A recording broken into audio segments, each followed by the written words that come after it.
Hi, my name's Brookes. I'm an independent market researcher, founding director of Startup Research and a member of the ICG.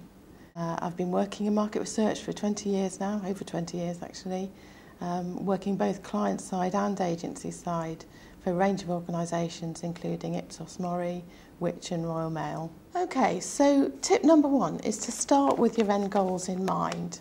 So you might be surprised to hear me say that you start by thinking about how the whole thing will end.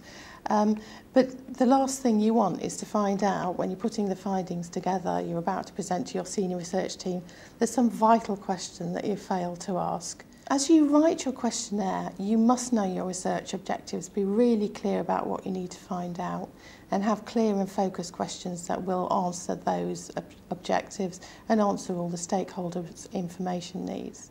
Consider also how you physically present your findings. If you can, it's really helpful to put together a structure for your presentation or for your report before you even finish writing the questionnaire, because that's a really helpful way of working out, have I got all the questions I need to provide the information to go into the presentation at the end. The second tip would be to keep your survey short and simple, so to be really ruthless about the questions you want to ask. What do you really need to know? What do you not need to know? What you might use possibly, but possibly not. Basically, you need to use easy to understand words and short sentences.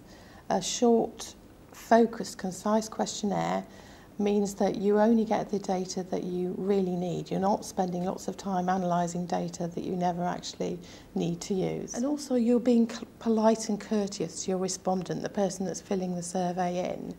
They don't want to fill in a long and rambling questionnaire any more than you would in that situation. So think about them and only really ask what you need to ask. Tip number three is we've spoken a bit about questions and questionnaire writing, but it's not just about the questions. You can write the best questionnaire ever created in the world, but if you're not sending it to the right sort of people, that we call respondents, and the right numbers of people, then you're no closer to finding out what you need to know. You could get no data at all, or you could get actually misleading data, which is worse than no data at all, arguably. So what you need to do is to send it to a large enough sample and also to a representative sample. Generally, the larger the sample, the better for this sort of research. But you also need to be sending it to people that this survey topic is relevant to. My fourth tip is to involve other people. So basically my fourth tip is don't be afraid of asking for help. You can do it on your own, but another pair of eyes is rarely a waste of time. They'll give you a different perspective and may pick up something that you've just missed, because sometimes you get too close to the project and you assume things that you shouldn't really assume. So an objective pair of eyes is often useful. For example, you might ask somebody a little bit removed from the project to check the questionnaire, make sure the questions are interpreted in the same way as you intended, make sure that you haven't assumed knowledge that somebody doesn't have, and all those sorts of things. And it may well also be useful to have somebody to look through at a draft presentation stage, for example. So when you're putting together a presentation or report for senior management team, you might run it past somebody whose opinion you respect. Tip number 5 is treat your respondent with respect. The respondent is the person that you're sending the survey to. That respondent is a person just like you. They're busy just like you. They've got lots and lots of things to do just like you.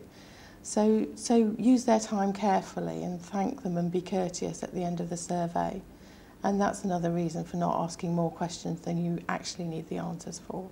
Always ask, and is there anything else you'd like to tell us question? Because it may well be you're so focused on what you need to find out that there's something that your respondent is bursting to tell you, but you just literally haven't given them room in the questionnaire to do that. Okay, so those are my 5 top tips. So hopefully you've found those useful and that will help you to do some good research.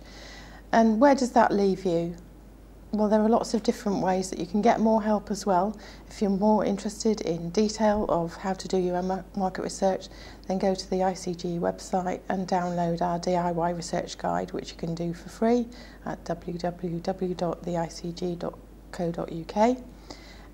Similarly, if you go onto the website, there are also details of more than 400 independent market researchers, and you can click on Connect and select a member of the ICG according to their skills and experience, whatever you're looking for.